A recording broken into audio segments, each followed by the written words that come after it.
in the third episode, detectives Hong Shei and Mon Chon uncover a strange connection between 3 suicides. They discover that the victims were all students and friends from the same university. Furthermore, witnesses from their dormitories mention hearing footsteps and loud knocking before the deaths occurred.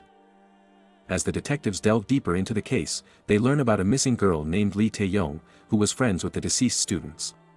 It turns out that she has been missing since her friends' deaths.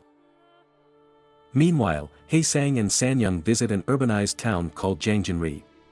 After searching around, they meet an elderly man who claims to have knowledge about the old town. Hae-sang and San-young speak with the man and discover information about a tree associated with suicides.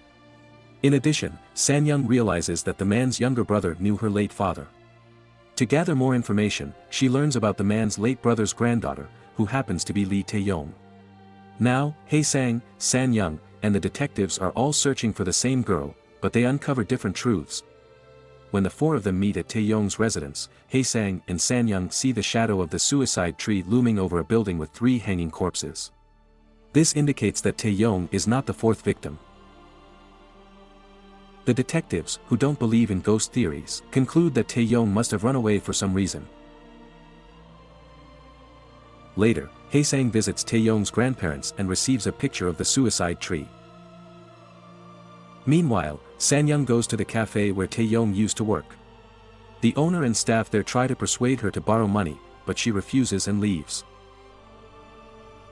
The detectives review CCTV footage from the dormitories and spot a woman wearing a purple cardigan who visits the victims every week.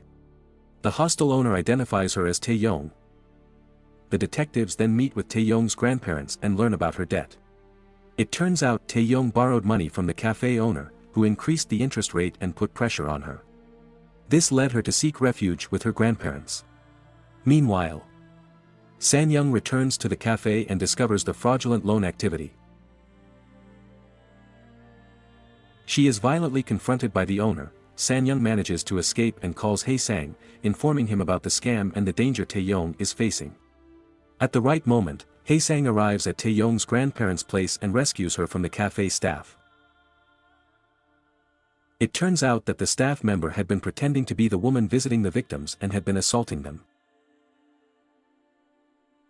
Just as things escalate, Tae-yong's grandparents and the detectives arrive. They arrest the staff member and head to the cafe. At the cafe, the police find the owner in a distressed state. Detective Mon Chon notices burn marks on the owner's wrists and reviews the CCTV footage for evidence.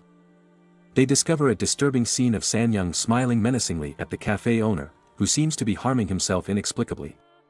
Meanwhile, Hae-sang learns about San-young's encounter with the cafe owner and finds her at a bridge. It becomes clear to him that it is no longer San-young but an evil spirit known as the Loose-Hair Devil, speaking to him. Previously, the owner had given San-young a fishbowl similar to the ones he had given his victims. As San-young becomes possessed by the malevolent spirit, it takes control of her and punishes the owner for attempting to deceive her.